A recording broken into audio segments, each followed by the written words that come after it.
နေ့ပြန်ချက်စီးနဲ့ပွဲမှာပြန်ပါလာတော့မဲ့ဇနာအီဆက်ဖလိုရီယန်ဗစ်ကူနာတေးနဲ့မမာဒက်စ်ဖီလီမိုဟမက်ဆာလာအလီဆန်တို့ရဲ့နောက်ဆုံးရဒဏ်ရာသတင်းနဲ့ယနေ့ရရှိတဲ့လီဗာပူးနောက်ဆုံးရသတင်းများဒီကနေ့မင်္ဂလာပါလီဗာပူးရှိုးမြန်မာတူတာပါမနေ့ပြန်ချက်စီးအသင်းနဲ့ကမ်းမဲ့ပွဲစဉ်မှာကျွန်တော်တို့ရဲ့လီဗာပူးအသင်းရဲ့အဓိကကစားသမားတွေဘေကစားသမားတွေလွဲချော်ပြီးတော့ဘေကစားသမားပါဝင်မလဲဆိုတော့သတင်းကိုကျွန်တော်နောက်ဆုံးရသတင်းကိုသိရပြီးဖြစ်ပါတယ်အဲ့တော့ညီကိုရိုစီဒီဗီဒီယိုမှာ sharing လုပ်တာပြပါမယ်ဖြစ်ပါတယ်ဗိုလ်လူနေ့လုပ်တဲ့ training ကိုလွဲချော်ပြီးကစားသမား6တီရှိတယ်ဒီ6ဒီကျွန်တော်ဇနာအီဆက်ဖလိုရီယန်ဗစ်ကိုနာတီမိုဟမက်ဆာလာအလီဆန်နဲ့မမာဒက်စ်ဗီလီတို့ပဲဖြစ်တယ်ဒါပေမဲ့ဒီအခုနောက်ဆုံးဒီနေ့မှာလုပ်ခဲ့တဲ့ဒီအန်နီစလိုရဲ့သတင်းစာရှင်းလင်းပွဲအရချုပ်ကစားသမားတွေဒီ training ကိုပြန် join နိုင်ပြီချုပ်ကစားသမားတွေကလည်းဆက်လက်ပြီးလွဲချော်နေတယ်အဲ့တော့ကျွန်တော်တို့ဒီတန်ရအခြေအနေနဲ့နောက်ဆုံးသတင်းကိုကျွန်တော်အခုလက်ရှိသိရပြီးဖြစ်ပါတယ်အဲ့တော့ဇနာအီဆက်ကနေစပြောကြရအောင်ဇနာအီဆက်ဒီကျွန်တော်တို့ဒီသတင်းကောင်းမဲ့ဒီ training ပြန်ဆင်းနေပါပြီတန်ရရှိနေပြီးတော့နိုင်ယူနေခဲ့ရတဲ့ဇနာအီဆက်ဒီကျွန်တော်အခုလက်ရှိလက်ပူအသင်းနဲ့ training ပြန်ဆင်းနေပြီမနေ့ကဒီ training ဆင်းတဲ့အချိန်မှာဒီစိတ်တစ်ပိုင်းလှုပ်ဆောင်မဲ့ training တွေကိုသူလှုပ်ဆောင်နေခဲ့တယ်အဲ့တော့ဒီနေ့မှာတော့အန်နီစလိုတီပြောသွားခဲ့တာဇနာအီဆက်ဒီ full training ကိုဒီနေ့မှာဆင်းမှာပဲဖြစ်ပါတယ်အဲ့တော့ဇနာအီဆက်ကတော့ကျွန်တော်တန်ရည်ပြန်သက်သာပြီးတော့အခု training တွေဆင်းနေပြီအဲ့တော့ Chelsea အသင်းနဲ့ပွဲစဉ်မှာပါလာဖို့ရှိတယ်ဒါပေမဲ့အဲ့ဆိုဒီဇနာအီဆက်ကိုဘယ်လိုအတိုင်းအတာနဲ့သုံးမလဲဆိုတော့ကျွန်တော်ဆက်လက်ဆောက်ကြည့်ရမယ်ပွဲထွက်ဆင်းမှာပါလာဒါမှမဟုတ် bench မှာပါမလားပွဲထွက်ဆင်းမှာပါမယ်ဆိုလို့ရှိရင်တော့သူကမိနစ်နည်းနည်းပဲပါမယ်နေထားမှာရှိတယ်အပြည့်သုံးမဲ့နေထားမှာမရှိဘူးအဲ့တော့အန်နီစလိုဘယ်လိုသုံးမလဲဆက်လက်ဆောက်ကြည့်အောင်သိကြတာတကူကတော့ဇနာအီဆက်ဒီအရင်ပွဲစဉ်ရလိုမျိုးဒီ United အသင်းနဲ့ပွဲစဉ်ရလိုမျိုးကျွန်တော်တို့ဒီဘူးအသင်း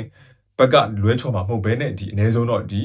ပွဲထွက်ဆင်းဒါမှမဟုတ်ရှင် bench မှာတနေရာမှာတော့ပါဝင်လာမယ်ဖြစ်ကြောင်းတင်ကောင်းလေးဖြစ်ပါတယ်ဒုတိယ player ဒီ Florian Wirtz ဖြစ်ပါတယ် Florian Wirtz ဒီကျွန်တော်ဗုဒ္ဓနေ့တော့ဒီ group training မလုပ်နိုင်ခဲ့ဘူးသူတယောက်တည်း training လုပ်နေတယ် Florian Wirtz ဒီဖျားနေတဲ့အတွက်ကြောင့်မလို့သူဒီကြက်ခံမှုမပြီးွားနေထားမှာဖြစ်တယ်အားကြောင့်မလို့သူဒီဗုဒ္ဓနေ့တော့တယောက်တည်း training နဲ့ဆင်းခဲ့ရတယ်ဒါပေမဲ့ကျွန်တော်တို့ဒီတောက်ကြနေ့ training မှာတော့သူပြန်ပါလာပြီအဲ့တော့ training တွေကိုလည်းကျွန်တော်ကောင်းလုပ်နေရနေထားမှာရှိတယ် Florian Wirtz ဒီလည်း Chelsea တင်းတဲ့ပွဲမှာပြန်ပါလာဖို့ရှိပါတယ်တတိယ player ဒီ Ibrahima Konate ဒီလည်း Florian Wirtz နေတူကျွန်တော်ဒီဗုဒ္ဓနေ့တော့ဒီ group တဲ့ training မဟုတ်ဘဲတယောက်တည်း training ဆင်းနေခဲ့တယ်ဒါပေမဲ့ Konate training ဆင်းရတဲ့အကြောင်းအရင်ကတော့ဒီ Konate ဒီကျွန်တော်ဖျားတော့တခြား fitness မပြည့်တဲ့ issue နဲ့မဟုတ်ဘဲသူ personal ကိစ္စရှိတဲ့ personal matter ရှိတဲ့အတွက်ကြောင့်မလို့ဒီ group နဲ့ training မ join မဲနဲ့ဒီတယောက်တည်း training join ခေရနေထားမှာဖြစ်တယ်ဒါပေမဲ့လည်း Konate အခုလက်ရှိ fitness ပြည့်ပြီးတော့ training ကိုအပြည့်အဝပြန်ဆင်းနေပြီအဲ့တော့ Chelsea အသင်းနဲ့ပွဲစဉ်မှာ Konate ဒီလည်းပါမှာဖြစ်ပါတယ်အဲ့တော့တော့လီယိုမျိုးကစားသမားဒီမမာဒက်စ်ဗီလီဖြစ်ပါတယ်မမာဒက်စ်ဗီလီကတော့တကယ်အဟောဘူးကောင်းစွာနဲ့အခု training ကိုပြန် join နိုင်ပြီမမာဒက်စ်ဗီလီဒီကျွန်တော်ဒဏ်ရာတွေရရှိပြီးတော့အနားယူနေခဲ့ရတယ်ဒါပေမဲ့လည်းဒီအခုကျွန်တော်တို့ဒီအစောပိုင်းနေမှာလည်းမမာဒက်စ်ဗီလီပြန်လာမယ်ဆိုတော့သတင်းမကြားဘူးဒါပေမဲ့အခုလက်ရှိ training မှာတော့ဒီမမာဒက်စ်ဗီလီပြန်ပါလာပြီအဲ့တော့ဒီ training ကိုပထမဆုံးဒီအခုဒီနေ့မှာစတင်ပြီးလှုပ်ဆောင်နေပြီဖြစ်ပါတယ်အဲ့တော့မာဒက်စ်ဗီလီကလည်းပြန်ကောင်းလာပြီဒါပေမဲ့အာနီစတော့ပွဲထွက်သုံးမသုံးအောင်ကျွန်တော်တို့တူဆက်လက်ဆောက်ကြည့်ရမယ်အနည်းဆုံးတော့ဒီ bench မှာတော့ပါမယ်နေထားမှာရှိနေပြီဖြစ်ကြောင်းသိရပါတယ်။ Okay အဲ့ဆိုတော့ဒီ layout ဒီအဲ့တော့ Lazana Isaac Florian Wirtz ကုနာဒီမမာဒက်စ်ဗီလီ layout ဒီကျွန်တော် training ပြန်ဆင်းနေပြီအတင်းနဲ့အတူ training ပြန်ဆင်းနေဖြစ်တဲ့အတွက်ကြောင့်မလို့သူတို့ဒီပွဲထွက်ဆင်းမှာပါဝင်မလားကျွန်တော်ဆက်လက်ဆောင်ကြည့်ရမယ်ဒါပေမဲ့အနည်းဆုံးတော့သူတို့ bench မှာပါဝင်လာမဲ့ player တွေဖြစ်ပါတယ်။အဲ့တော့ Lebu think ဇာသမားတွေဒီလိုပြန်ပါလာတော့တကယ်ကို Chelsea အတင်းနဲ့ပွဲအတွက်အားရှိစရာပဲအဲ့တော့